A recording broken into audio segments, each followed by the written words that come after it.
calentarse a Miami Beach. Cuando Napo desde su casa lo divisó y corriendo fue y de él una sopa preparó. Cuando pasé a integrar los Gatos Bravos, comenzamos a trabajar en lo creativo, ¿verdad?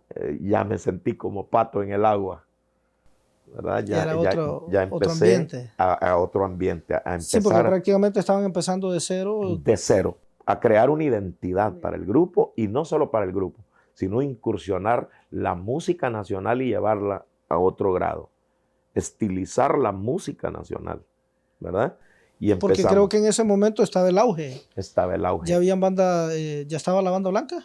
Estaba todavía, Banda Blanca no había incursionado todavía en la música tropical, en el género de la música tropical, todavía no estaba. Pero sí habían bandas que ya estaban incursionando con el ritmo punta. Ya habían surgido los Roland de la Ceiba, Roland de la Ceiba, Silver Star, gran banda, ya estaban tocando punta. Entonces por ahí ustedes vieron Entonces ya también. empezaba el auge de la punta. Ya podíamos ver personas de la raza garífuna incursionando en los grupos ya con un género definido autóctono, ¿verdad? De Honduras. Y sentíamos el reto, la idea que nos formamos fue el reto de estilizar la punta. Entonces se da la oportunidad de grabar el Zambunango Teleño. Y fue un boom, ¿verdad? El Zambunango no se imaginó ya las orquestas que él iba a llegar bailando punta, vino y se quedó. El Zambunango vino y se quedó, y se quedó. Cuéntame cómo nace esa canción, de quién es, quién la compone, de quién es la idea, es un cover. En esa canción fueron involucrados muchos artistas nacionales. Carlos Salazar, que fue el intérprete de la primera versión del Zambunango Teleño. Raúl Valladares, Peluche, que era del staff de cantantes de los Gatos Bravos, y Suami Cerrato, que es un muchacho que tiene un talento para la composición muy Que estuvo bonito. ahorita está creo que todavía con la Banda Ibanez. Sí, con Banda Ibanez. Entonces estos tres aportaron las ideas. Este fue un plagio, ¿verdad? Un plagio de una canción que se llamaba Campana Loca, era a ritmo de calipso, soca y brasileña, calipso. ¿verdad? Brasileña, creo la canción. Haitiana. Haitiana. Entonces ellos le cambiaron letra, formato rítmico y algunas figuras que adornaron, ¿verdad? Que adornaron el canto como partes ¿Y la impactantes, ¿verdad? Y la letra fue inspirada con personajes del gremio artístico. Quiero contarles la historia de Zambunango, que llegó a calentarse hasta de la mar. Cuando Napo de su casa lo divisó y corriendo fue de él una sopa preparó. Vengan chicas a gozar esta rica sopa hoy, no se olviden de guardarme el caparazón, porque se lo prometía Carlitos Salvatier y me dijo que ritmo soca con él iba a tocar.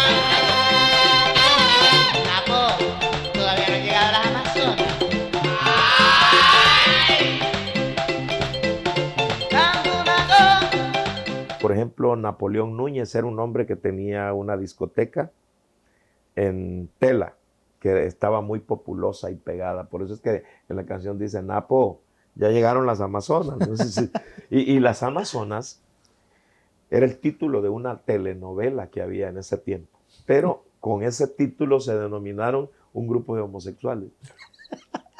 Que cuando llegaban a la fiesta, prácticamente fue algo popularmente popular, se sí, les asignó ese nombre. Usaron las cosas Amazonas, populares. ¿verdad? Y ellas daban gritos. ¡Ah! Y estas cosas, imagínense. Entonces, el Zambunango es una especie de tortuga, que se creía que la sopa de la carne de esa tortuga era afrodisíaca, ¿verdad? Por eso dice, vengan todos a probar esta rica sopa. Y no se olviden de guardarme el caparazón, porque lo usaban como clave. Sí. Toc, toc, toc, como un toc. instrumento dentro de las orquestas. Porque se lo prometía Carlitos Salvatier. Carlitos Salvatier siempre se destacaba por andar una clave. Entonces, cuando yo entro, el tema ya está pegado. El Zambunango está... O sea, ya estaba entonces conformado. Lo grabaron ellos. Ellos. Cuando yo llego, me sumo a la trayectoria. ¿verdad? O sea que ya lo habían interpretado, pero no lo habían grabado. Se había grabado, grabado. había salido. Sí, porque el Zamboonango teleño que yo conozco es en la voz de Antonio Paredes Sí, y en los sí. videos. Lo que Antonio sucedió fue que creamos una nueva versión del Zamboonango, donde ya incrustamos, viendo la aceptación que tenía el ritmo, viendo, todavía el tema no estaba pegado como llegó a pegar, ¿verdad? Ujú. Sí se había identificado. Pero le dieron futuro a ustedes. Sí, le dimos eso. Entonces se crearon cosas para transmitírselos a las personas. Por ejemplo, hacer un preludio festivo, ¿verdad? Un preludio festivo que contagiara, direccionado con las palabras que se decían. Por ejemplo, musicalizar frases como decir fiesta, fiesta, vengan conmigo a gozar. Eso era lo que nosotros escribimos en español, Ujú. pero vino la idea de traducirlo al garífuna. Ah, ok. Entonces buscamos un grupo garífuna que se llamaba Black Star, que tenían su percusión y todo, lo metimos y nos sumamos a lo que ellos hacían. Les dijimos, entonces ahí es donde se tradujo aquello que estaba en el español. Se que montaron, decía, como decimos, en el ritmo. que decía fiesta, fiesta, fiesta, fiesta, vengan conmigo a gozar. Entonces lo que oímos ya en la grabación que dice Fedu, Fedu, Fedu, Fedu, Higabuama Binaja, Higabuana Binaja. Entonces nos sumábamos ahí con las voces de los morenos, porque tienen un acentito, un deje bien especial que es rítmico en lo que ellos transmiten con su voz, ¿verdad? Y luego decía, Idaganuba, Higabuama Binajabe, vengan amigos, vengan hermanos, vengan conmigo a gozar, ¿verdad? Que nadie entendía qué decía, pero le Nadie gustaba. entendía, pero aquella vibra que llevaba alcanzaba a todos, ¿verdad? El ritmo. Entonces, los morenos tenían un canto tradicional que decía, Mabare Segutin Jara, Vayaca Mellano Sanurma. Eso lo dice el preludio. Dice, Mabare Segutin Jara, Vayaca Mellano Sanurma. Ae, ae. Y eso traducido significa, no importa lo que la gente diga, esto va a ser así. Y de ahí se va el preludio haciendo un fade de salida que dice, Habina no mata, Habina no mata, Habina no mata, Habina, que bailemos amigos, gocemos amigos, ¿verdad? O sea que si lo vemos del lado creativo, es muy rico. Es muy rico, Muy tiene rico la una canción. conexión público-artista, artista y público. Que creo que esas cosas casi no se hablan. O sea, yo he escuchado la canción, Se pero desconoce. sí, pero ya así como me lo estoy explicando, me doy cuenta de que Sí. es muy rico creativamente y tiene mucho contenido y mucha creatividad. Sí, y ensambló tanto lo tradicional de los garífonas con el ensamble que nosotros queríamos hacer, reforzando, estilizando la punta, ¿verdad? Sí. Con la parte percutiva de ellos y la parte electrónica, del grupo. Sí, del grupo. Y entonces la mezcla de voces era crear una multitud de contagio, como suelen, la idea que teníamos era como sonaban, por ejemplo, los ritmos de samba. Si usted escucha el Zamboonango en el preludio de inicio tiene un contagio como de samba, suenan eso le iba a pitos y mencionar, todo, que ¿verdad? sí, al inicio empieza con varios Sí. sonidos. De los pitos, baile, un caracol, ¿verdad? Sí. Y esto era llevar una parte festiva desde el principio hasta el final. ¿Y eso quién lo decide? ¿Fonchín? Esto lo hicimos, Fonchín Jr. se encargaba del arreglo musical. Sí. Yo me encargaba de lo que era la armadura del canto y Norman de lo que era grabación, toda la producción, edición ya. y Sí. producción total. O sea que se Entonces, juntaron. Sí. Luego Grandes, poníamos creativos. la idea para los demás y entrábamos ya en lleno. Ok, sigamos porque Sí. está bastante interesante todo esto. Sí. Ahí inicia ya su carrera creativa también. ¿Cuántas canciones escribe? Aproximadamente como unas 20. Podríamos decir que la mayoría de canciones. La mayoría de canciones. ¿Cuántos discos grabaron con Con Gatos los Bravos? Gatos Bravos grabamos un promedio como de algunos 15, 16 álbumes. Que por cierto, los Gatos Bravos ya no venía con la idea de ser una orquesta para eventos. Ellos ya venían con el objetivo de El objetivo grabar. de grabar. Esa era la línea. Y cambiar no tener tanto horario de trabajo en escenario. O sea que Aminorar, porque los grupos trabajaban 8 horas Ujú. y nosotros lo acortamos a 5. Donde nos presentábamos solo era por 5 horas. ¿Qué le pareció ese cambio de pasar de una orquesta allá a una producción? Porque ya estábamos hablando de algo más grande. Fue una maravillosa experiencia, donde el creativo se desarrolló, porque no solamente era a nivel orquesta, también empezamos a producir los jingles comerciales Sí. de todas las entidades publicitarias que habían. En aquel tiempo estaba McCann Erickson, Multimedia. Empezamos a unirnos con estas compañías publicitarias y nosotros les creábamos los spots publicitarios. Y luego empezamos a crear cosas que fueron, no sé si recuerda usted un tema que se llamaba No al cólera. No lo dejemos entrar.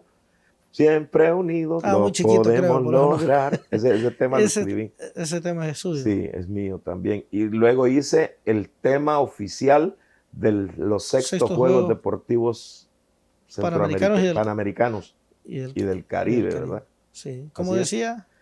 Que decía San Pedro Sula, ciudad que expresas ambiente y colorido, con tus lazos de hermandad, eres puente de unidad y a través del medio deportivo muestras solidaridad. ¿Cómo se da la oportunidad de escribir ese tema? Bien, la oportunidad de escribir este tema fue que iban a hacer un casting con muchos compositores para elegir una.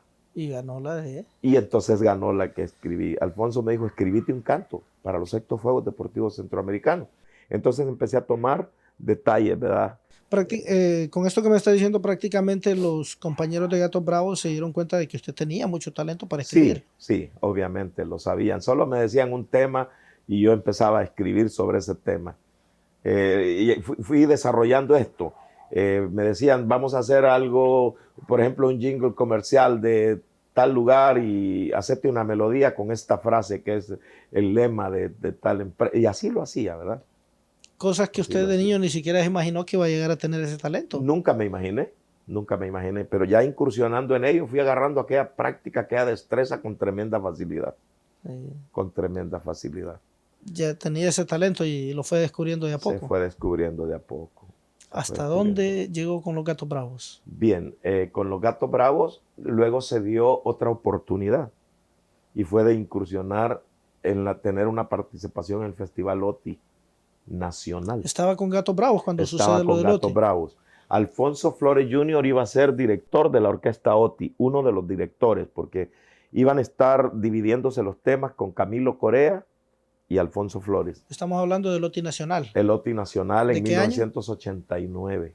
El año en que yo nací. Ya, hace imagínense. 34 años, casi 35. Entonces, en el año 1989 sucedió algo. Aquí, yo a esto le llamo una persecución santa, ¿verdad?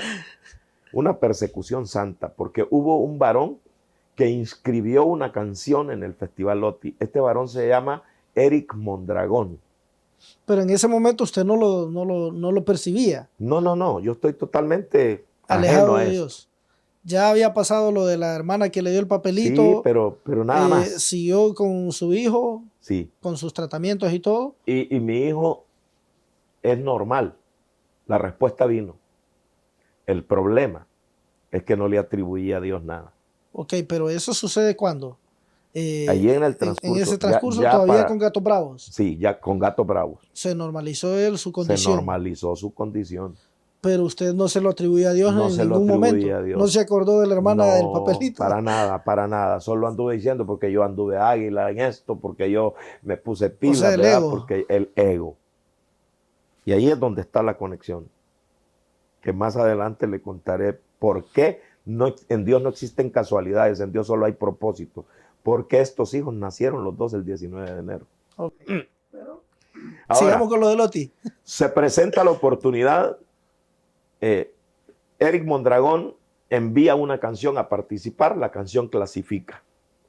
Y la canción está calificada para participar en el Festival OTI Nacional, pero no tiene intérprete. ¿Por qué? Porque Eric Mondragón se entregó a Jesucristo, ¿Cuánto tiempo antes del Oti?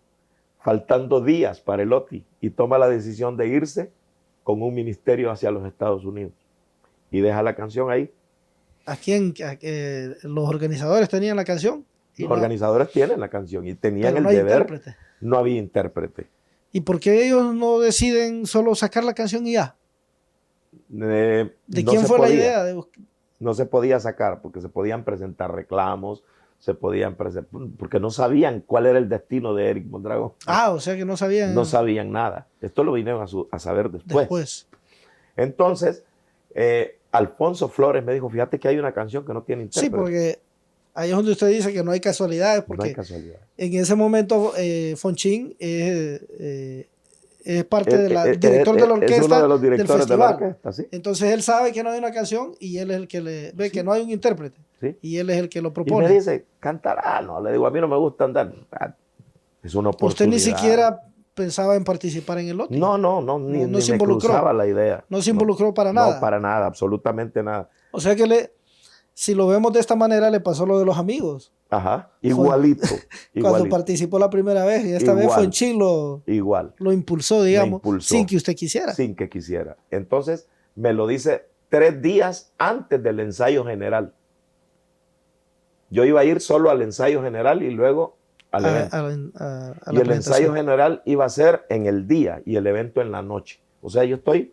O sea, el mismo día las dos cosas. El mismo día las dos cosas. Yo estoy con una premura de tiempo. 3 días para aprenderse la canción. Para aprendérmela, cantarla y llevarla a la plataforma y ver si lo hacía bien o lo hacía mal. Y a regañadientes se atrevió. Pero sentí el desafío. Sentí el desafío. Y siempre me vino a mi mente que siempre cuando me proponía hacer algo, lo único que tenía que hacer era sacar lo mejor de mí. Prácticamente ahí es donde creo que es útil el orgullo. Sí. El hecho de ponerse de ver algo como un reto y decir, yo lo puedo hacer. Lo puedo hacer. Eso fue lo que pasó con usted. Y entonces me mentalicé a convertirme en el personaje de esa canción. Hacer la suya, hacer la propia. Sí, hacer la propia, a navegar dentro de la canción. ¿Qué pasó el día de la presentación? Y el día de la presentación yo viví la canción. Y también tenía cierta conexión conmigo. Porque la canción se llamaba Al fin la encontré. Entonces se me hizo fácil hacerla propia. Y mi sorpresa es que por datos tecnológicos y todo, de edición, la elección la iban a hacer del ensayo general. O sea que la canción ganadora la eligen en el ensayo. En el ensayo ya general. La presentación solo era por... Una edición. Sí, por cuestión de grabación y todo, sí. Pero ellos ya tenían el ganador. Sí, el veredicto. ¿Usted ya sabía el veredicto? No lo sabía. No. Eso se lo guardaban muy en secreto. O sea, ellos eligieron el ganador y solo para presentarlo ya en la grabación. Ellos empezaron a calificar la calidad interpretativa. Desde el ensayo. Desde el ensayo. El manejo escénico, todas las cosas, ¿verdad? La sorpresa mía es que fui el ganador. Como todo, ¿verdad? Como todo. La parte competitiva despierta muchas cosas, desacuerdos con otros y otros intérpretes que están haciéndolo, pero yo me sentía muy ajeno a todo esto porque no iba pretencioso como un ganador, sino simplemente como alguien que anhelaba hacer las cosas bien, ¿verdad? Y luego pues resultó ganador y me toca ir a representar a Honduras ante 22 países de habla hispana.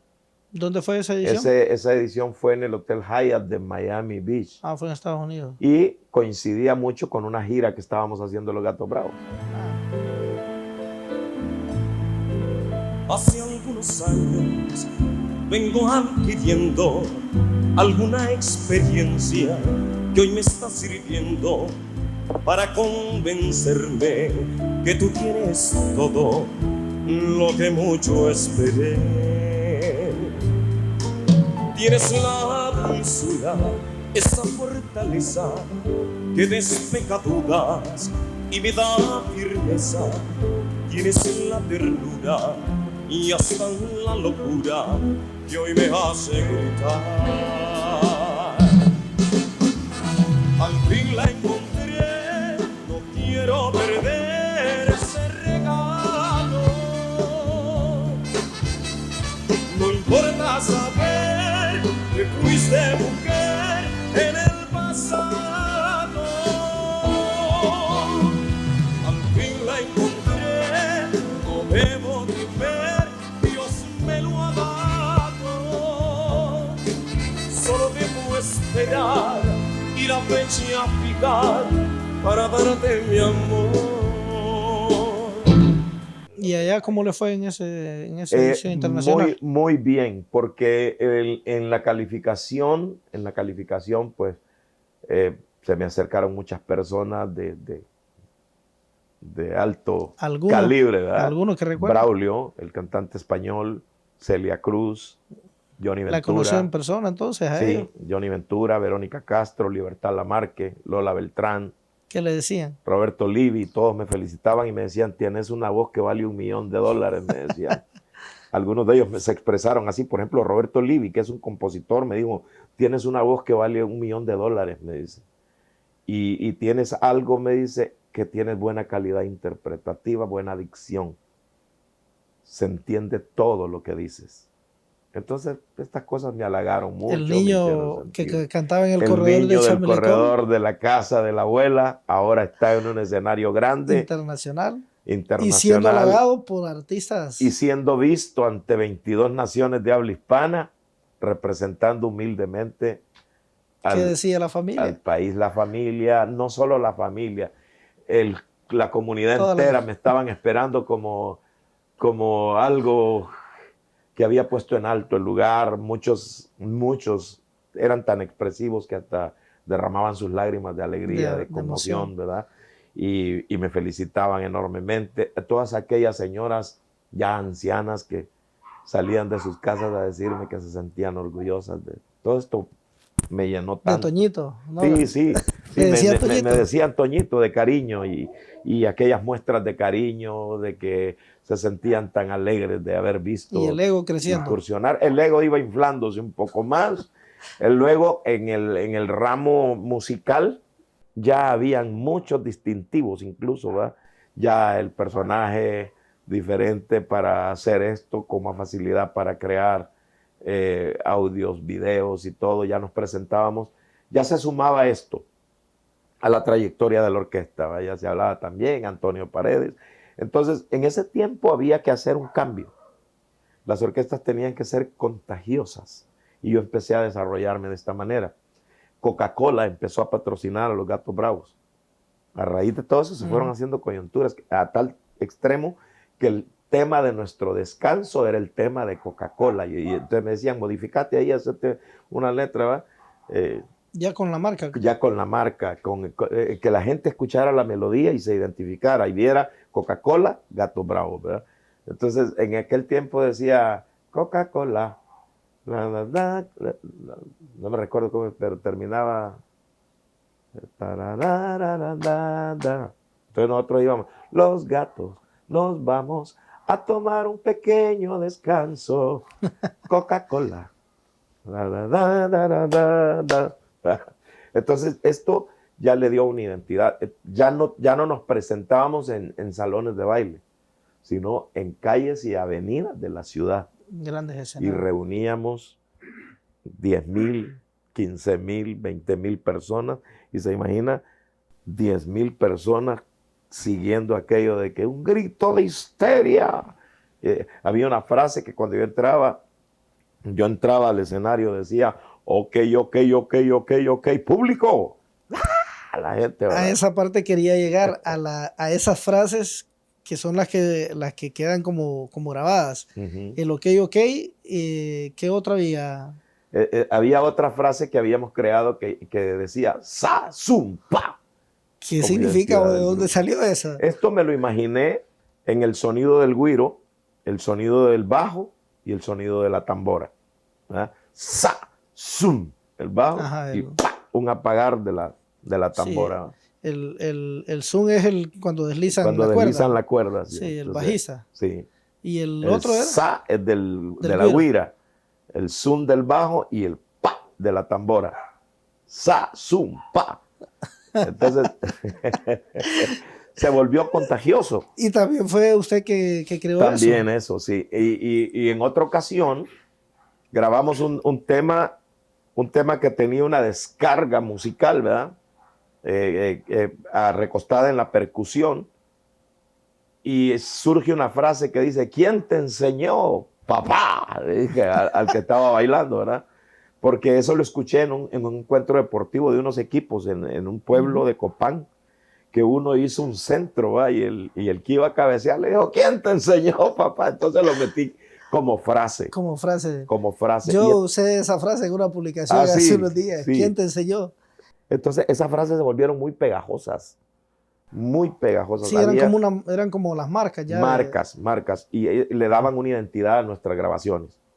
Y cuando nos presentábamos, involucraba personas y el parecido rasgo físico de la persona lo relacionaba con un artista. Le ponía el nombre del artista. Y la gente se la creía, pues. Sí. Se la creía.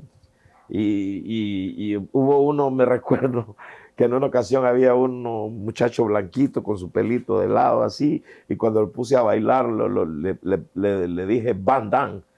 La siguiente presentación llegó con una vestimenta igual a una que tenía Van Damme, y así sucesivamente. Era tan contagioso, era aquello que se le incrustaba a las personas. Sí, ya usted empezábamos los incluía. Sí, los incluía, los hacía parte del show. Del show. Los hacía parte del show. Entonces ya empezamos a tener pantallas a los extremos, donde todo lo que yo mencionaba lo enfocaban, la gente, aparte de bailar, se reía, gozaban. Disfrutaban. Y tenía aquella carisma familiar.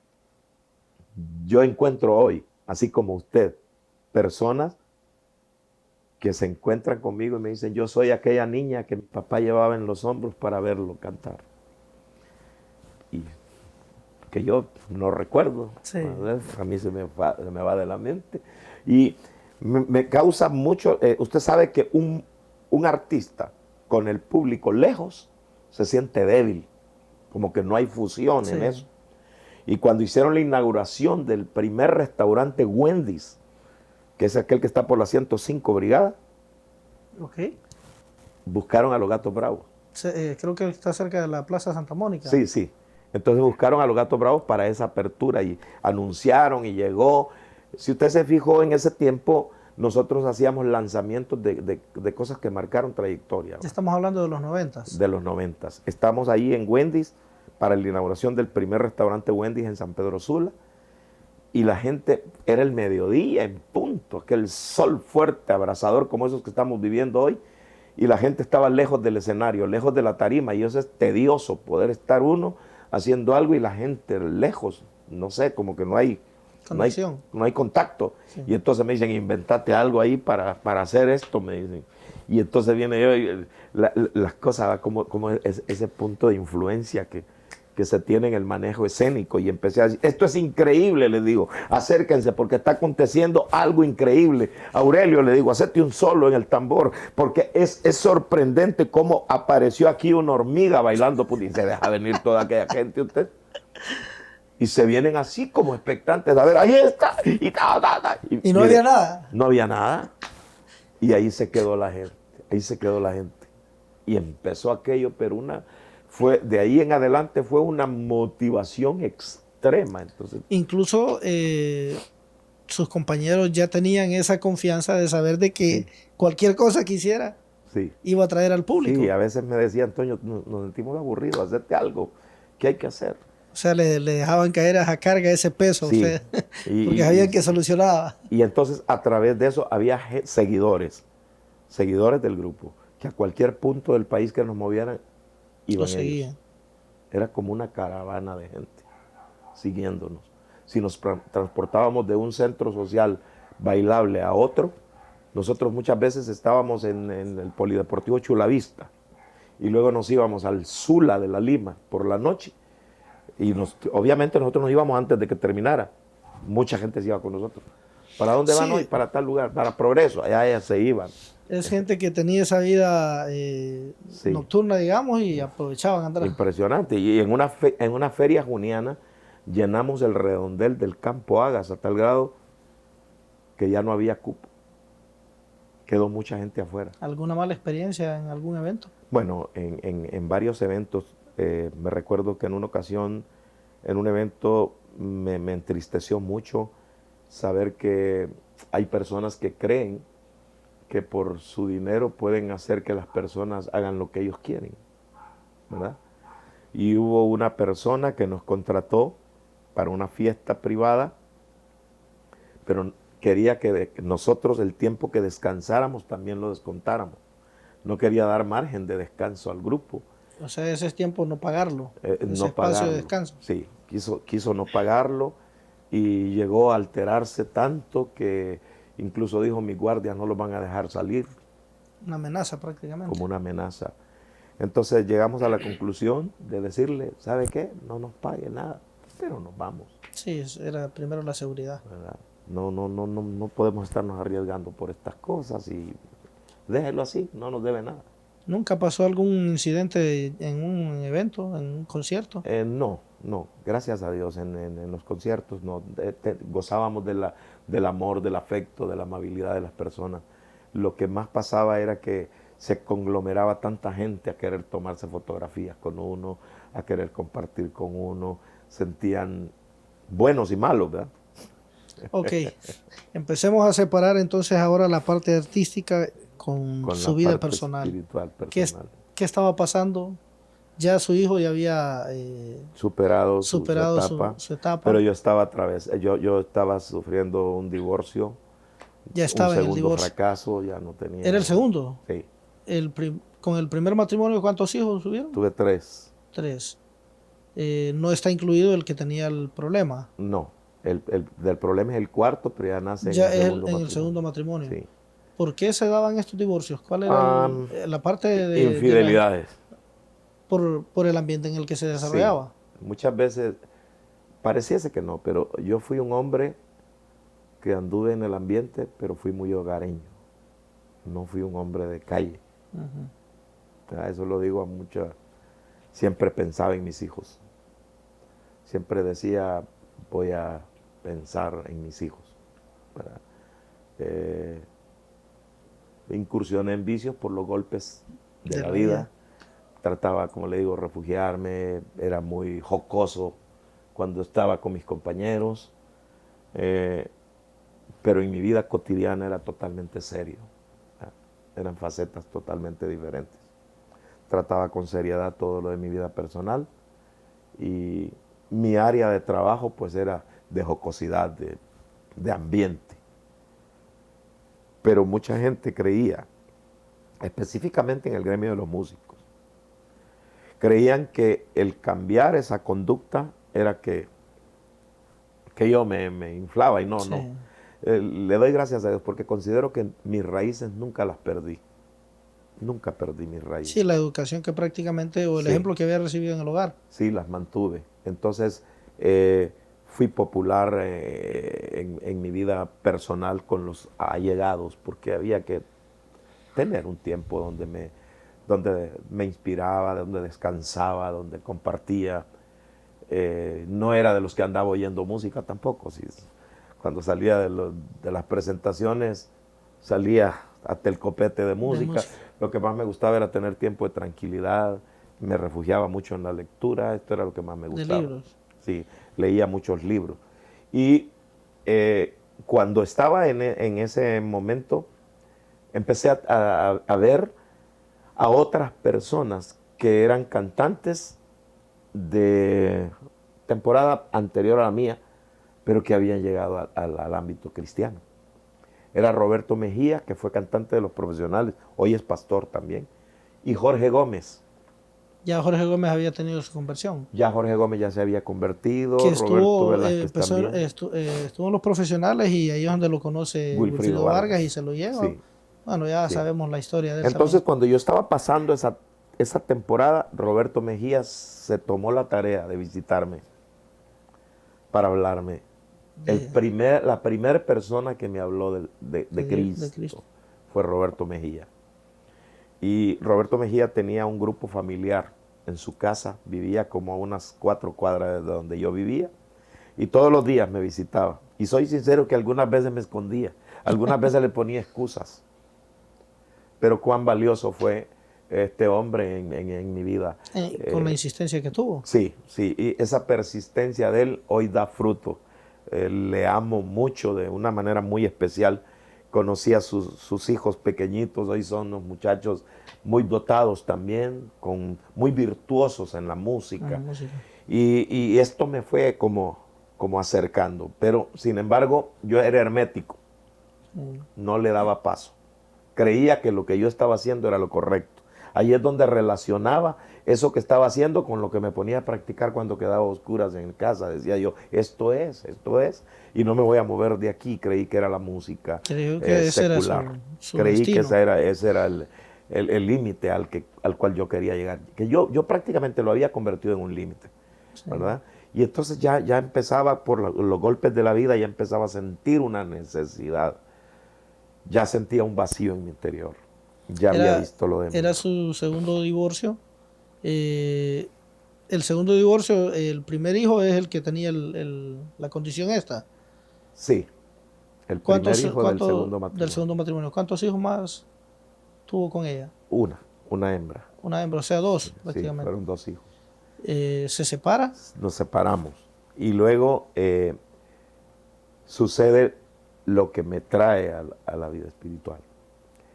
Los Gatos Bravos habíamos entrado ya como en una redundancia, ¿va? Que todas las orquestas tocando todos lo mismo y ya queríamos hacer algo diferente.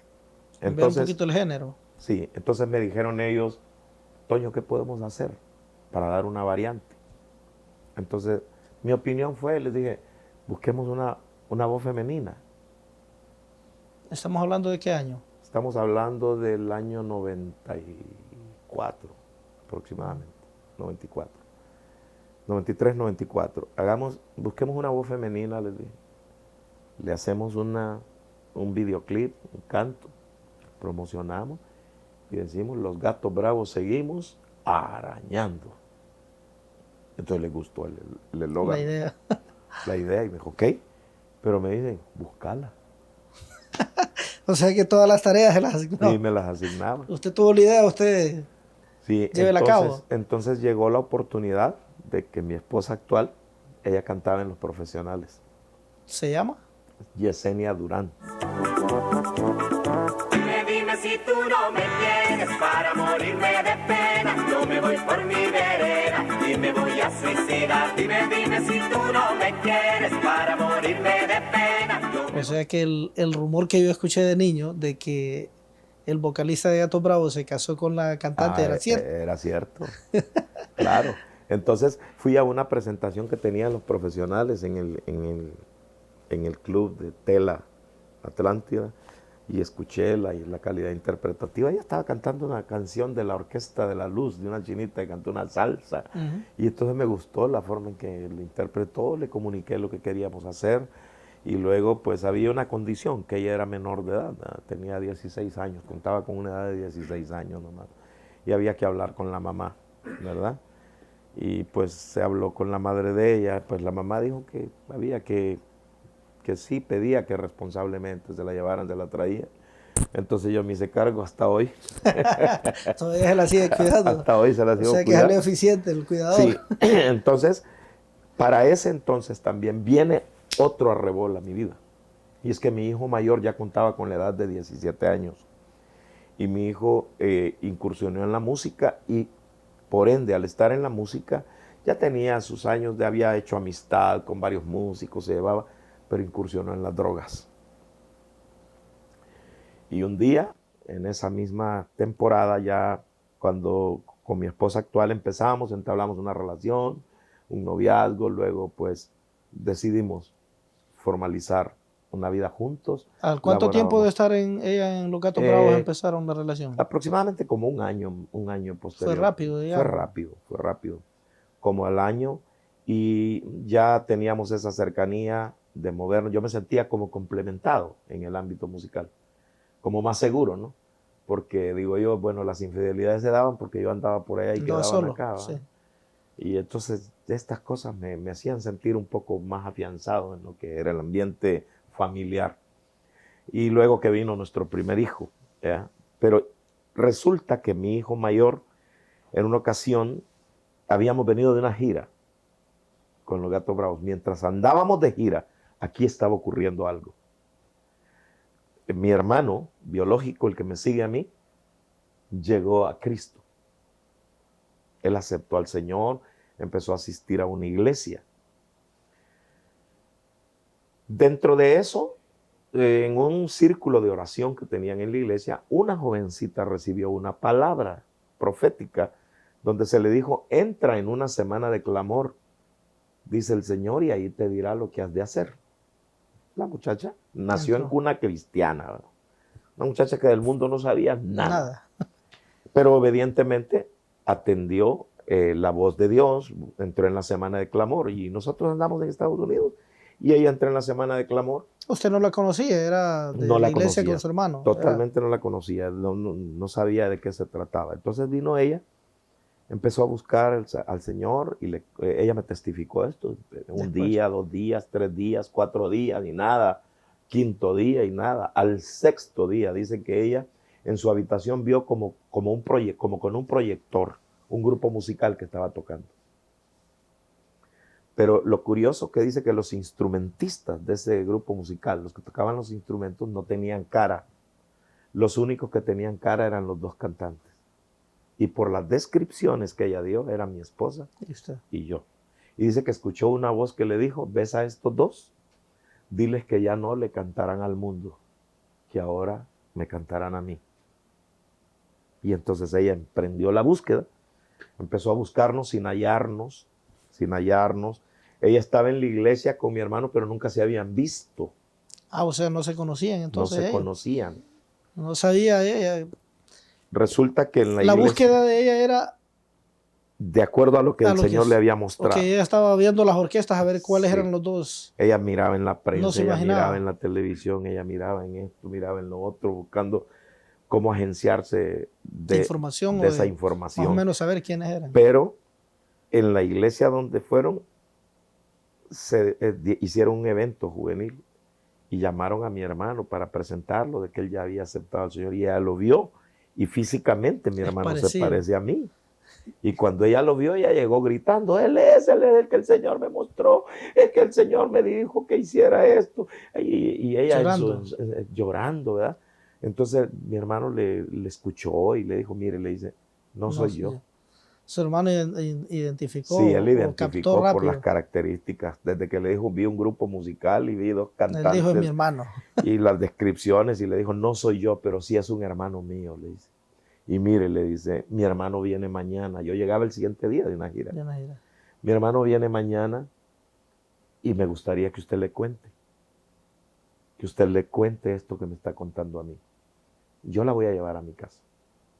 Yo venía de la gira y venía solo a dejar a mi esposa a la casa, dejar las maletas y con la misma salir e irme con unos amigos para Islas de la Bahía. Ese era su plan. Ese era mi plan. A descargar todo lo de la gira, digamos. Sí, a descargarlo de la gira. Y lo hice.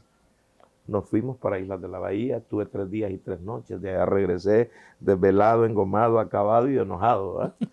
Es lo típico. Entré a mi casa. Yo decía como, ya en mis momentos de tranquilidad. Ya lúcido. Ya lúcido decía, ¿cómo es posible que esta muchacha yo la traiga a sufrir, a soportarme? Meditando eso estaba yo en ese momento. Porque entré como escondiendo eso con enojo y voy a dormir y que nadie me moleste. Pero llegó un muchachito, fíjense, al ratito de que yo me había entrado a la casa, llegó un muchachito y dijo, está don Toño, dice, que el hijo de él está grave. Y dice la doctora que vaya. Entonces salí, me fui.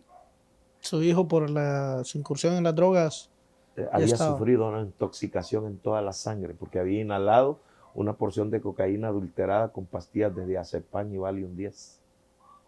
Esto le había fulminado. Letal. Las palpitaciones las tenía elevadas, el corazón le iba a estallar. Y entonces, pero yo desconozco ese diagnóstico cuando me llegan a decir, solo me dicen que está grave. Y mi hijo llegó a esa clínica diciendo, atiéndanme, por favor, mi papá paga. Mi papá es el cantante de Los Gatos Bravos. Y ese día no tengo nada, todo lo había ido a despertar. Yo comprendí algo. Y es que Dios, cuando nos quiere elegir, no nos va a elegir en un buen momento, sino en una situación donde la única salida es Él. Es que lastimosamente el ser humano, cuando está bien, siente que no necesita a Dios. Es bien contradictorio.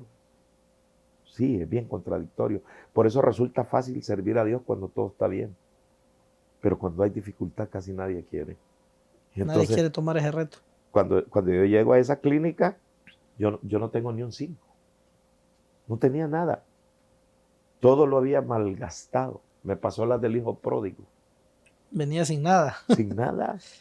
Y cuando llego, la doctora me dice, ¿usted es el padre de Albert? Sí, yo soy el papá. Viene, me dice, el estado de su hijo es grave. Su hijo presenta una intoxicación en toda la sangre, no se le puede dar ningún medicamento. Lo único que estamos haciendo es oxigenando un agua para darle a él y que medio lubrique a través de la orina. Pero no le puedo decir otra cosa más que la verdad. A su hijo solo le queda a lo sumo 15 minutos de vida. El corazón le va a estallar. Tiene las palpitaciones demasiado aceleradas. No podemos hacer nada. Esto se nos fue de las manos. Si acaso, me dice, le recomiendo que lo lleve, me dijo donde un especialista que había, que tal vez, pero lo dudo. Y yo sentí, porque aquella muchacha, esto me faltó contarle, antes de esto, cuando yo llegué a mi casa, llegó mi hermano con la muchacha. Antes de irme con los amigos. Okay. Esto me lo había saltado. Sí. Ya le habían contado sí. lo de la Entonces visión. la muchacha me contó todo. Y yo le dije, está bien lo que me cuenta, le digo. Pero ahorita los gatos bravos andamos volando, le dije. Esas fueron mis palabras. Y la muchacha me dijo, oiga la voz de Dios, me dijo, y no vaya a permitir que Dios lo azote con lo que usted más ama, me dijo. Cuando ya me encuentro con mi hijo en aquel cuadro, solo eso me venía a mi mente. Solo eso me venía a mi mente. Y empezó a brotar de mi interior una voz de culpabilidad. Por tu culpa está así. Por tu culpa él quería ser como vos. Él ahora está sufriendo las consecuencias. Aquello que me culpaba, yo no me atrevía a decirle a mi hijo absolutamente nada. No decirle ni siquiera, no te preocupes, hijo. No tenía el valor ni ético ni moral para decirle, no te preocupes, hijo. Y empezó a temblarme toda mi carne. Empecé a llorar. Empecé a sentir angustia, empecé a sentirme también que yo era... Lo peor. Me sentí imposibilitado de todo. Miserable hasta cierto punto. Mísero en totalidad. Y era contradictorio porque usted mismo acababa de decir de que andaban volando los gatos bravos, pero en su interior. En mi interior sabía que... Ok. Llegando a este punto, desmintamos algo. Se ha estado dando mucho lo de la conversión de artistas últimamente a Cristo. Y mucha gente dice, los cantantes cuando van de salida buscan a Dios ya por, ¿cómo es la frase que usan? Por conveniencia. O sea, por conveniencia. Pero no. Un músico es una persona sensible tras un cascarón de una persona fría. Pero eso solo es un disfraz. Una apariencia. Pero el músico es sensible y el músico que decide entregarse a Cristo tiene años de estar ahogado en sí mismo. Tiene muchos años de estar sufriendo, tiene muchos años de estar imposibilitado de tener la libertad y decir, yo puedo salir de esto, porque es confrontado con aquello de qué voy a vivir, qué más sé hacer si no sé hacer esto. Admiro mucho a aquellos músicos que desde su juventud trabajaban en la música y estudiaban, que hoy son personas honorables, pero es una mínima cantidad.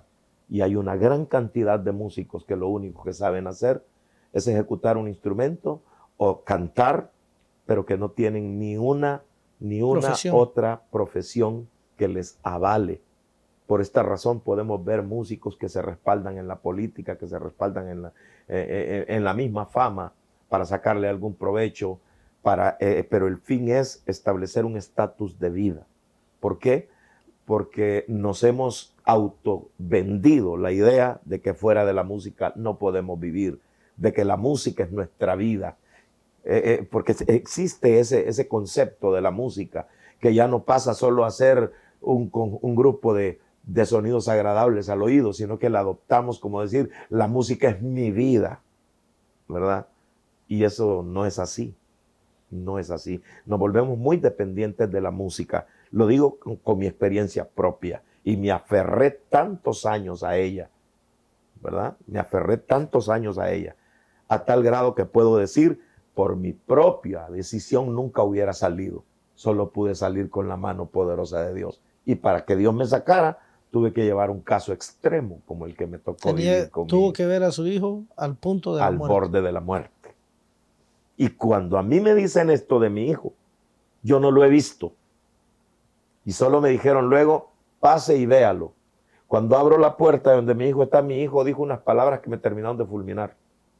Y me dijo, mi hijo me dijo, papá, haga lo que sea, pero no permita que yo me muera. Eso me hizo sentirme inútil, porque yo no podía hacer absolutamente nada. El gran Antonio Paredes. Ahí era nada. Ahí era nada. Ahí aquel que caminaba con su ego no valía nada. Ahí lo único que yo necesitaba era una conexión con alguien. Un milagro. Supernatural que hiciera milagros, que cambiara las cosas de manera sobrenatural. Y las palabras seguían resonando. Y las palabras en mi interior me daban vuelta y volvían y volvían. Oiga la voz de Dios y no vaya a permitir que Dios lo azote con lo que usted más ama. Cuando de manera sobrenatural, teniendo a mi hijo enfrente, entra la muchacha al lugar. Llegó directamente a mí y me dijo, aquí me dijo el Señor que lo iba a hallar. Cuando esa muchacha me dijo eso, yo me sobresalté y me dijo, dice el Señor, me dijo, que su hijo es el que está muriendo, pero es con usted con quien quiere tratar él. Y me tomó las dos manos y me dijo, oremos, o se muere su hijo, me dijo. Ahora mi condición cambió y le dije, ¿qué digo? Pero muerto en llanto, le dije, ¿qué digo? Dígale al Señor, me dijo, que usted se va a entregar a él y que le devuelva a su hijo. Una oración tan sencilla que le dije a Dios, tomado de la mano de esa muchacha, le dije, Dios, si realmente existe, devuélveme a mi hijo y yo me voy a entregar a ti para siempre. Mientras yo decía eso, la doctora fue a examinar a mi hijo y escuché a la doctora que dijo, no me explico qué pasó aquí. Pero mi mente negativa dijo, se murió. Su mente humana. Mi mente humana dijo, se murió. Y ella dijo, no me explico qué sucede aquí. ¿Será que estoy loca o esto es un milagro? Pero este muchacho tiene las palpitaciones normales y no presenta intoxicación. Yo entendí que Dios había hecho su parte y faltaba que yo hiciera la mía. No sé, pero por una reacción natural, yo salí corriendo de ese lugar. Esa fue la reacción que tuvo. Esa fue mi reacción. Salí corriendo, pero me fui a una iglesia donde iba mi hermano. Me fui corriendo por toda esa calle y cuando llegué a esa iglesia, habían 4 muchachitos que estaban en ayuno y oración. Y había un portoncito que a mí me parecía que no iba a lograr pasarlo. Y me tiré y caí adentro. Y ellos me vieron caer a saber qué ideas se formarían. Pero me dijeron, ¿qué le pasa? ¿Qué tiene? Y yo les dije, ayúdenme, por favor, yo necesito recibir a Jesucristo. Y uno de ellos, fíjense, puso su mano en mi corazón. Y empezó a decir cosas que a medida él decía palabras, decía, Señor, ¿sabían quién era yo? Y dijo, Señor, lo que tú vas a hacer con él es algo grande. Y esas palabras me iban inyectando paz, me iban inyectando paz, me iban inyectando paz. A tal grado que llegué a tener un dominio pleno de mí mismo. Salí con una calma de ese lugar para volverme a la clínica donde estaba mi hijo. Y encontré a mi hijo haciendo la oración de reconocimiento de Jesucristo. Eso fue un 26 de agosto de 1998. Y recibimos al Señor. Allí en esa clínica nos fuimos a nuestra casa, contamos a nuestra familia. Se convirtieron todos los de mi casa. Desde ese momento empezamos a servir a Cristo. Me ha pasado algo tremendo. Mi hijo, pues por su inmadurez, le salieron ofertas musicales que no supo asimilar. Con el tiempo se desligó del Señor, empezó a cantar en orquestas como la de Armando Rodríguez. Luego yo sufría con esto, pero tenía algo bien entendido, que el que había hecho el voto con Dios era yo, que el que no debía fallar era yo, Sí.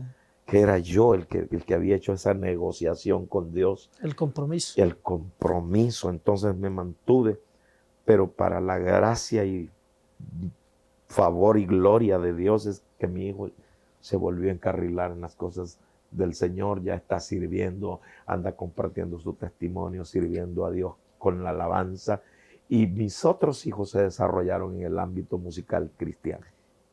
Ese día fue un giro de 360 grados en su vida. Totalmente.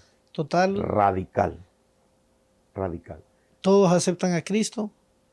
¿Qué pasa con Antonio Paredes y los Gatos Bravos? Llego a la orquesta a ponerles mi preaviso rotundo y me dicen, ¿estás loco? ¿Qué te pasa? ¿Por qué? Y entonces les empiezo a contar. Cuando escucharon mi testimonio, todos ellos se quedaron perplejos de lo que había pasado. ¿Creyeron en lo que les decía? Creyeron lo que les dije y me dijeron, tenés toda la razón. Pero si vos te vas, esto se termina. Y entonces los invité a que estuvieran conmigo en la iglesia. Empecé a cumplir mi preaviso.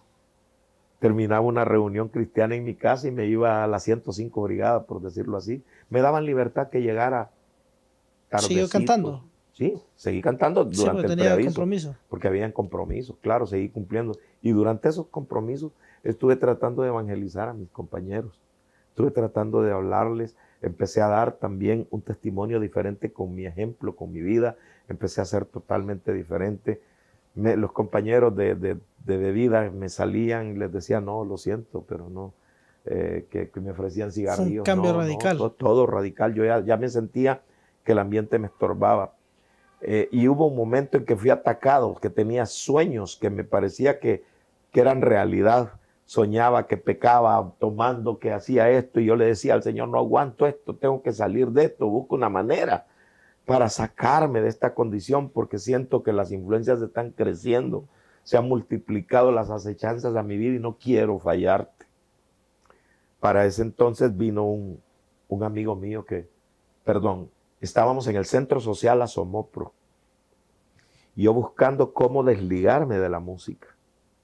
Y cuando estamos en el Centro Social Asomopro, ya mis compañeros me dijeron, Toño, ¿por qué no oramos antes de empezar? Oiga, para mí eso era un triunfo. Una influencia ya que había logrado. Claro, les dije yo, y nos fuimos al parqueo a orar. Mucha gente pasaba y se burlaba. Y sarcásticamente decían, amén, decían. Y nosotros orando. Y me recuerdo que el saxofonista me dijo, orá para que esta vida nos cambie. Y yo empecé a declarar eso en el nombre del Señor. Y a decirle al Señor que hiciera algo para que todos mis compañeros y yo nos volviéramos a Él. Y que lo hiciéramos de todo corazón. Cuando terminamos de orar para ir a tocar, mi hermano llega y me dice, Toño, yo no sé qué pensás hacer, deja esas cosas ahí, me dijo. Pero están anunciando un huracán que viene, me dice, que eso es terrible. Ese era el huracán Mish. Año 1998. 98, octubre del 98. Ahí inmediatamente dejé todo. Y se fue. Y me fui, y todos mis compañeros también se fueron. No cumplieron con No cumplimos con la presentación. con la presentación. Y las noticias. Y las noticias empezaron a... Pero fue inminente la venida de ese huracán. Y se paralizaron las actividades musicales. Las actividades festivas se paralizaron y pasamos inadvertido aquello. No se sintió. Sí. Y cuando pasó eso, ya los Gatos Bravos no existían. ¿Y cuenta se dio la gente? La gente ni cuenta se dio. La gente ni cuenta se dio. Empezaron rumores. ¿Qué pasó con los Gatos Bravos? Pero ya con el tiempo, ¿va? Y los Gatos Bravos, pues ya nosotros ya estábamos encarrilados en la vida cristiana. El saxofonista ya estaba tocando en el Ministerio La Cosecha. Norman ya estaba en el Ministerio Vida Nueva. Alfonso estaba en el Ministerio Gelín. Todos estábamos dispersos y nosotros ya estábamos conformando el ministerio también. O sea que O sea, es una gran historia Es porque tremendo. es toda una orquesta Toda una musical orquesta. en su auge, digamos, en su En su mejor éxito, temporada. en su mejor temporada, y todos son atraídos a Cristo. Atraídos al Señor. Eso fue una intervención divina para sacarnos de ahí. Y con los años, como aproximadamente en el año 2000, me presentan a mí la oportunidad de ir al carnaval de San Pedro Sula, pero como cristiano. Ujú. Y Norman Flores lo asume también la responsabilidad, y con el equipo, y buscamos algunos elementos que nos acompañaran, y tuvimos una presentación donde se marcó una diferencia tremenda. Ocurrieron milagros. solo Los ex escuchando el Gatos Bravos testimonio. tocando. Mucha gente llegó por curiosidad, mucha gente llegó para ver si era cierto, pero ahí los tocó el Señor. Y vimos cómo se alcanzaron almas en términos de 2 horas. Nosotros nos pusimos allá frente donde está Kentucky Fried Chicken. Éramos el último grupo. Pero ya Y no decías Asum. no, ya no, ya no. Ahora decíamos gritos de júbilo, ahora decíamos, ¿verdad?, que lo que Cristo había hecho. Solo compartimos nuestro testimonio y pasaron cosas gloriosas. Hubieron testimonios de personas. Me recuerdo que una señora llegó con sus 2 niños, que el padre los había golpeado y a ella también, y no tenían dónde dormir ni qué comer.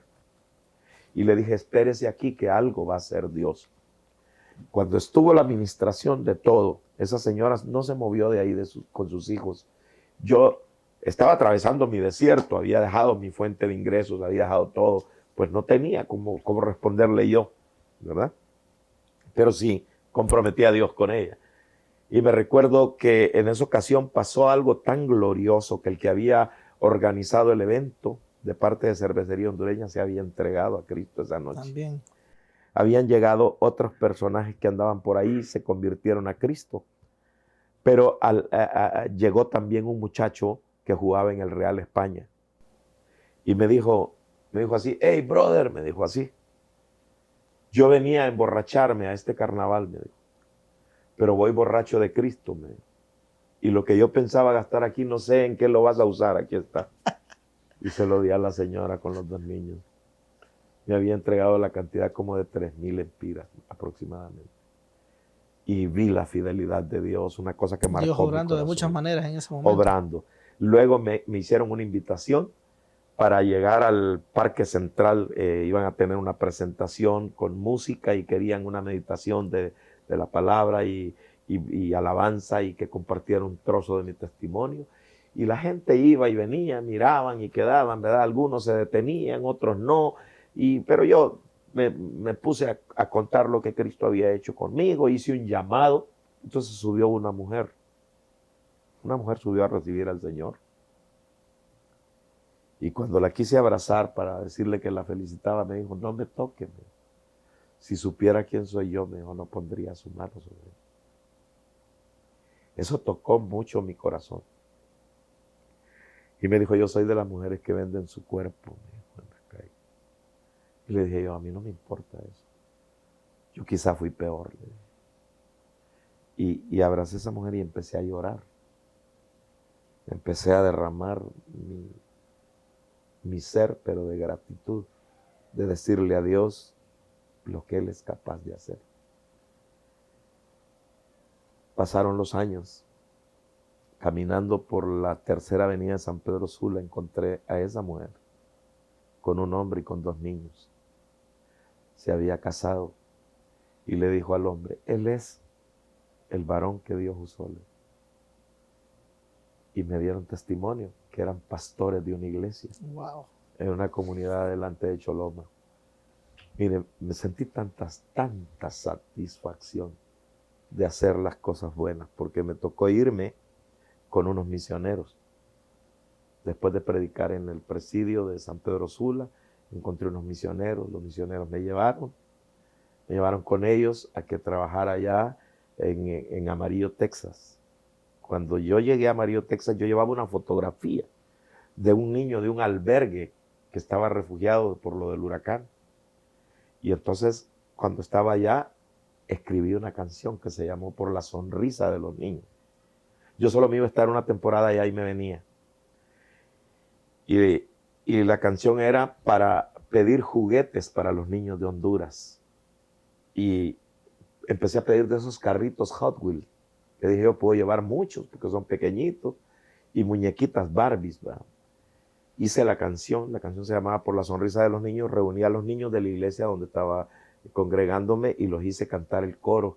El coro decía que canten los niños, que sonrían los niños, tú y yo lo podemos lograr. Entonces yo le decía a la persona, fotocopié la foto de aquel niño sonriendo con una bolsita de dulces y le dije, si usted me da un carrito o una muñeca, yo le regalo la sonrisa de un niño en Honduras. Grabé la canción, puse unos barrilitos, los arreglé con papel regalo para que los miembros de la iglesia llevaran allí sus muñequitas y sus carritos. En términos de una hora estaban llenos. Y una mujer tenía un programa en una radio que era bilingüe. Y entonces me dijo, yo voy a poner esa canción y voy a contar tu visión para llevarle a los niños de Honduras.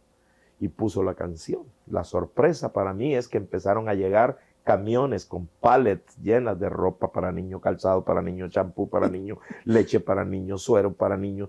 Cantidades, se llenó un cuarto enorme y yo solo iba a traerme un pick-up pequeño y dije, Señor, ¿y qué hago con todo esto? ¿Cómo voy a hacer?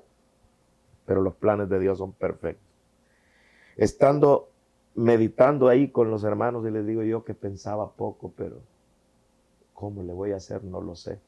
Llegó un anciano a buscarme y dijo, ando buscando al señor Antonio Paredes, dice, por una canción de los niños. Ya me llamaron, ya lo atendí. Me dice, yo pertenezco a una asociación que se llama Kiwanis. Somos veteranos de guerra. No tenemos carritos ni muñecas, pero te queremos regalar un bus nuevo. Me regalaron un bus internacional. Un bus de 9 filas de asientos. Le quité todos los asientos y los puse arriba en una parrilla. Y todo lo empecé a meter en ese bus. Vine, me toca el tiempo de venirme y toda la iglesia bendiciéndome. Tenga para el camino, tenga que aquí está mi aportación. Hicieron un vallado y yo me sentía tan agradecido con el Señor y venía con aquel bus y dije en mi pensamiento, con este bus yo voy a trabajar sin horario. Voy a trabajar por mi cuenta, voy a jalar empleados o estudiantes y poderle servir al Señor en lo que sea y el mismo bus me servirá para la movilización. Mi idea. Y vengo con todas las cosas para niños y cuando llego a Honduras, a la frontera de Agua Caliente, una señora me está pidiendo ray con 2 niños también. El padre los había maltratado a ella, a los niños. Andaban heridas a la espalda y yo le dije, ahí hay cosas para los niños, de él. Yo venía contento que venía de regreso, me vine. Yo vivía en ese entonces en una colonia que se llama Vías del Río, que está a este lado del puente de Chamelecón. Y me tocaba dejarla a ella en Chamelecón y yo coger para acá y ella iba para San Pedro a la colonia Júpiter, allá por la Satélite. Pero algo en mi corazón que no la podía dejar ahí tan temprano de la mañana. Entonces le dije, la voy a ir a dejar hasta allá. Me fui. Cuando ella me dice, aquí vivo, en el momento que me detengo, ella se baja, pasa un pick-up, pero un pick-up todo podrido, que así le decían los guardafangos, con un montón de niños en la paila. Yo quedé mirando el carro que iba y vi que el carro se detuvo en una casa y me despedí de la señora en lo que di la vuelta así con el bus y el otro carro pegado atrás. Y miro que los niños se bajan y un señor los recibe y entran en una casa. Cuando yo me detengo en ese lugar para platicar con ellos, porque dije yo les voy a dar de lo que traigo, una voz me dice a mí, regalarles el bus. Y yo sentía ¿qué es esto? Dije. Pero aquello ya fuerte me decía, regalarles el bus. Y entonces le digo al señor que los estaba recibiendo, ¿qué es lo que hacen aquí? Me dijo, estamos levantando un campo blanco. Me dijo, los niños vienen a orar 1:30 en la mañana. Ah, de veras, le digo, pero aquello sigue intensificando en mi interior de regalarles el bus. Y le digo, usted tiene gente adulta con usted, pues está mi esposa, mi hijo y yo ahorita. ¿Por qué? Me dice, ¿qué necesitaba? No, le digo, necesito que me ayuden a ir a descargar este bus porque yo les voy a regalar este bus. Y cae ese hombre de rodillas llorando. pero incontrolablemente. Y ese hombre me tomó del brazo y me dijo, venga, me metió a una casa de habitación y en la sala habían quitado todos los muebles y los niñitos estaban postrados orando. Y me dice, mire al frente. Había una cartulina que con un marcador habían dibujado un bus y decía, queremos un bus. Empecé a llorar como un niño. Dios empezó a tratar conmigo de una manera que no era las cosas como yo decía, sino como Él. Cuando llegué a mi casa, ya se imagina, dejar que se fuera un bus, que estás loco, que se está pasando. Pero así... ¿No era suyo? No era mío. Y empecé a trabajar y entonces empecé a servir a Dios a tiempo completo. Y se dio cuenta de que Dios lo está usando de maneras Sí, y una fuertes manera y sobrenaturales. acelerada también. Sí. De una manera acelerada, buscando, conquistando almas, trayendo a muchos. Ok, ya para finalizar, porque ya, Sí, ya nos extendimos bastante. ¿Cómo llega al pastorado? al pastorado llegué porque en una ocasión un hombre estaba teniendo una campaña en una invasión que hay después del Catarino Rivas, después de una zona residencial que hay ahí, a la orilla hay una como quebrada y ahí había una invasión, unas casitas, y ahí estaba un pastor realizando una campaña y yo andaba con unos muchachos, con mis hijos, mi esposa y otros muchachos, teníamos un grupo de alabanza y nos movíamos predicando el evangelio y cantando alabanzas. Y él me pidió que fuera a ayudarle en esa campaña y fuimos.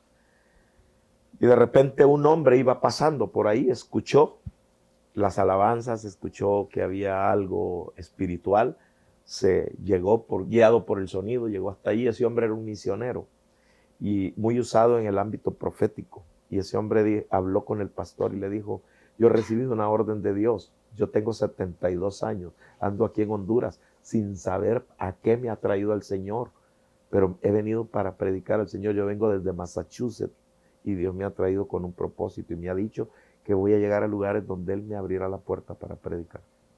Entonces el pastor le dijo, pues aquí hay un lugar, y lo puso a predicar.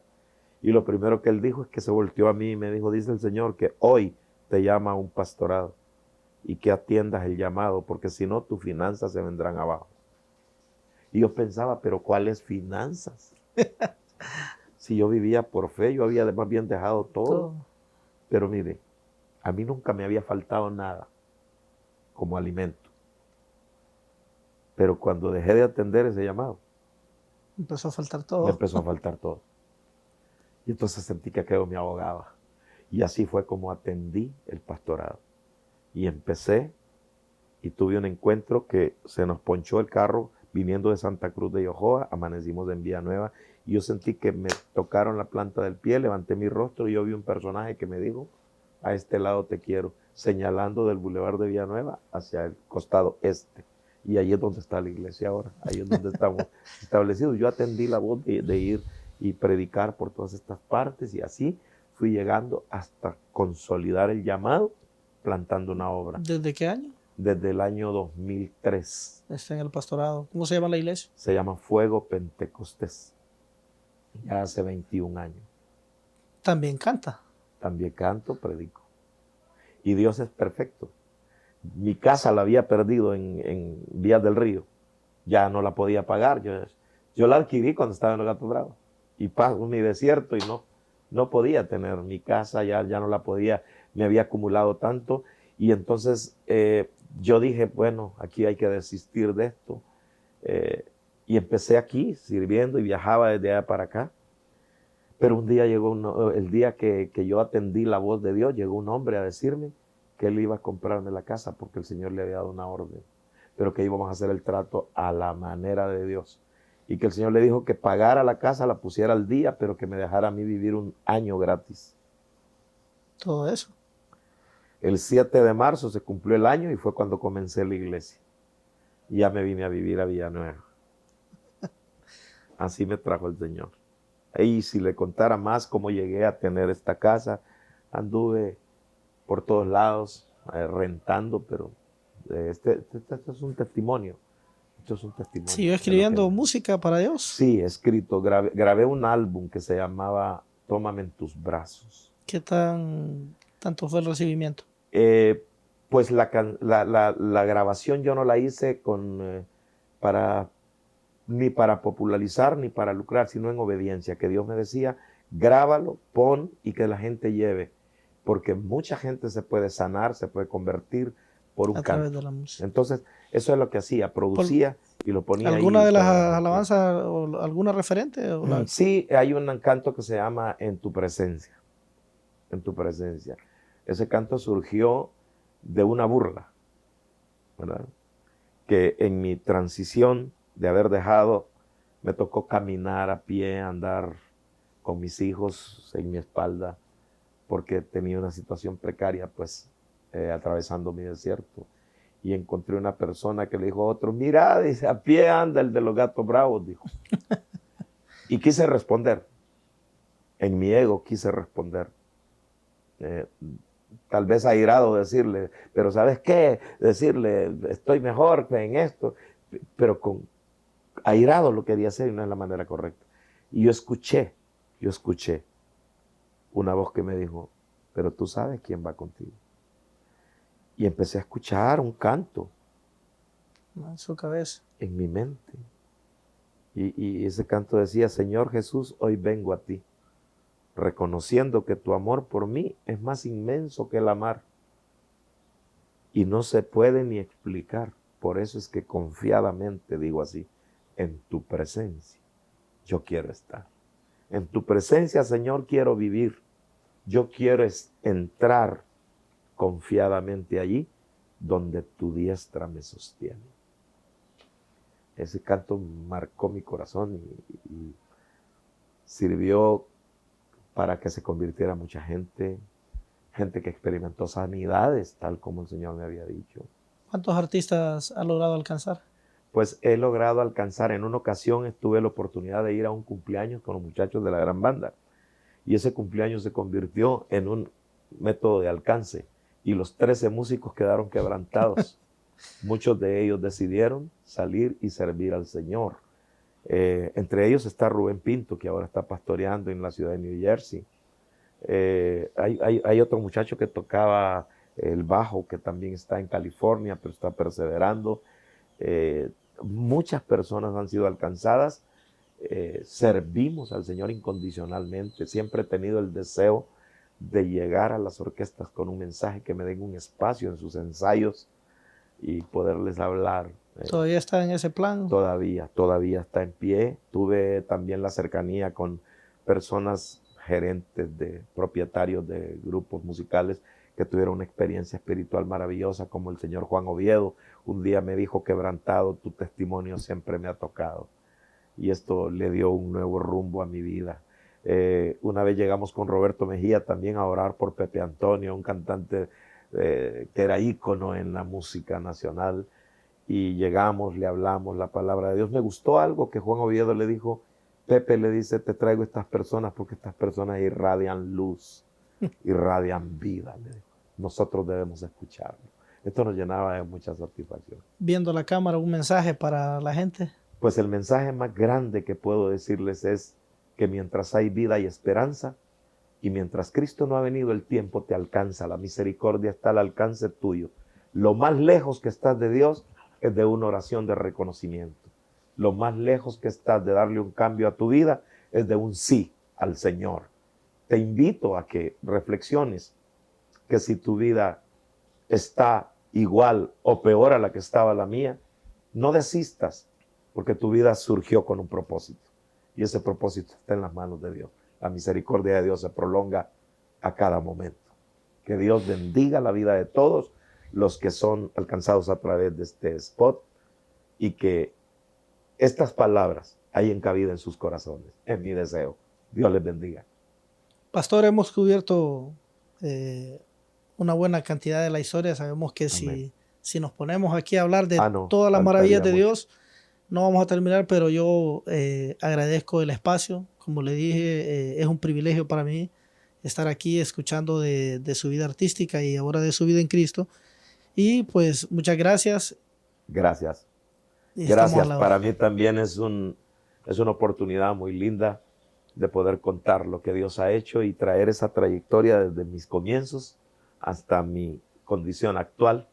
Y les agradezco mucho, me complace tanto saber que usted es una de las generaciones que de niño pudo verme, pero que hoy me pueden seguir viendo en las mejores condiciones. En las mejores condiciones. Gracias por la amabilidad. Gracias a ustedes. Y sepan que las puertas de mi casa, del ministerio, de mi corazón, siempre están abiertas para ustedes.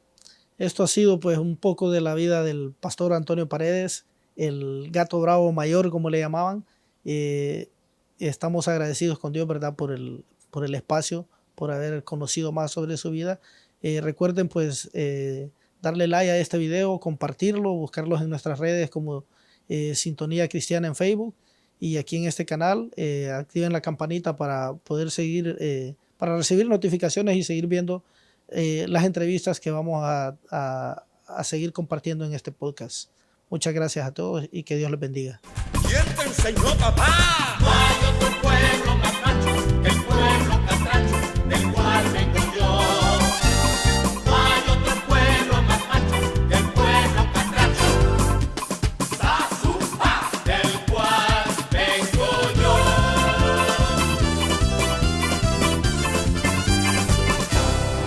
Me pareció ver un lindo gatito. Miau, miau.